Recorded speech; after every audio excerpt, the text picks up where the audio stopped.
Lord. என்னோட நாமத்துக்கு மகிமை உண்டாகட்டும். இந்த காலை வேளையில் உங்களை சந்திப்பது மிகவும் சந்தோஷம். இந்த நாளைக்கு என்ற வார்த்தை 1 சாமுவேல் 1ஆம் அதிகாரம் 7-8வது வசனம் இப்படியாக சொல்லப்படுகிறது. அவள் சாப்பிடாமல் அழுந்து கொண்டிருந்தாள். ஏன் அழுது கொண்டிருந்தாள்? அவளுக்கு அநேகரால நிந்திக்கப்பட்டாள், அநேகராலே புறக்கணிக்கப்பட்டாள், அநேகராலே துன்புறுத்தப்பட்டாள். அதனாலே அவள் சாப்பிட முடியாமல் அழுது கொண்டே இருந்தாள். அவளுக்கு ஆறுதல் படுத்துகிற கணவன் இருந்தான். எல்லா வசதி வாய்ப்புகள் இருந்தாலுமே அவளுக்கு ஒரு குறை இருந்தது, பிள்ளை இல்லாத ஒரு குறை. உலகத்தில் நம்மளுக்கு எல்லாம் இருந்தாலுமே பிள்ளை இல்லை என்றால் அது மிகவும் கொடுமைதான்.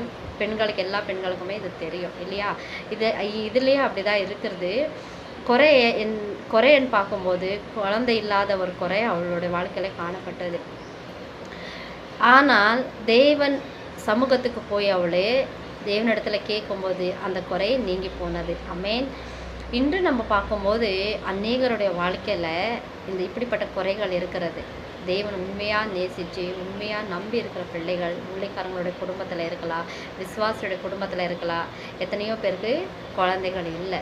நீங்கள் கலங்கி கொண்டு இருக்கிறீங்க, குழந்தை இல்லையே. நாங்கள் தேவனுக்கு உண்மையாக தான் இருக்கிறோம், தேவனுக்கு முன்னாடி நல்லது தானே நாங்கள் செய்கிறோம், நன்மையை செய்கிறவங்களாக நாங்கள் இருக்கிறோமே, ஆனாலுமே எங்கள் வாழ்க்கையில் இப்படிப்பட்ட ஒரு குறை இருந்தது அப்படின்னு அப்படின்னு பார்க்கும்போது என்னோட ஜனமே புதிய ஏற்பாடில் கூட லூக்கா எழுதின அதிகாரத்தில் கூட ஒரு ஊழியக்காரருக்கே குழந்தை இல்லாத ஒரு குறை காணப்பட்டது. ஆனாலும் கர்த்தர் தூதனை அனுப்பி அவருக்கு குழந்தை பாக்கியத்தை தருகிறார். ஆமென். நிச்சயமாய் உங்கள் வாழ்க்கையிலையும் கர்த்தர் குழந்தை பாக்கியத்தை தருவார்.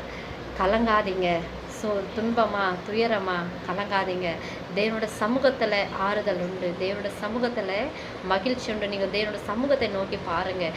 நீங்கள் எங்கே இருந்தாலுமே சரி, இயேசுவே எனக்கு குழந்தை பாக்கியத்தை தாரும் என்று சொல்லி நீங்கள் கேட்கும்போது நிச்சயமாக இயேசு கிறிஸ்து உங்களுக்கு குழந்தை பாக்கியத்தை தருவார். ஆமென். கண்ணீரின் பாதையில் நடந்தாலுமே அது களிப்பான நீரொற்றை உங்கள் வாழ்க்கையில் மாற்றிக்கொள்வீங்க. நிந்தைகளுடைய அழுகையின் பள்ளத்தாக்கிலாக இருந்தாலுமே குழந்தை இல்லை என்று சொல்லி அநேகர் உங்களை துன்புறுத்துகிறாங்களா, அநேகர் உங்களை நிந்திக்கிறாங்களா, குடும்பத்திலேயே நிந்திக்கிறாங்களா, பரியாசம் பண்ணுறாங்களா, கவலைப்படாதீங்க. தேவனை நோக்கி பாருங்கள். நிச்சயமாக இவங்க கவலை களிப்பாய் மாறும். அப்படியாய் தான் ஆதியாகமத்தில் சாராள் என்ற ஒருத்தருக்கு கூட அவளுடைய நிந்தை மாற்றினார் என்று சொல்லி அவள் தேவனை துதிக்கிறதை நாங்கள் பார்க்குறோம். நிச்சயமாக உங்கள் வாழ்க்கையிலையும் நீங்கள் துதிக்கிறவர்களாய் தேவன் உங்களை மாற்றுவார். ஆமென். ஜெபிக்கலாமா? அன்பின் பரலோக பிதாவே, இந்த அருமையான நேரத்துக்கு நன்றி செலுத்துகிறோம். தகப்பனே, இந்த வேளையில் யாருக்கெல்லாம் குழந்தை இல்லையோ சுவாமி, அவர்களை கர்த்தரீர் ஆறுதல் படுத்தும்படியே நான் ஜெபிக்கிறேன். அப்பா, ஆறுதல் படுத்தி வாக்குத்தத்தத்தின்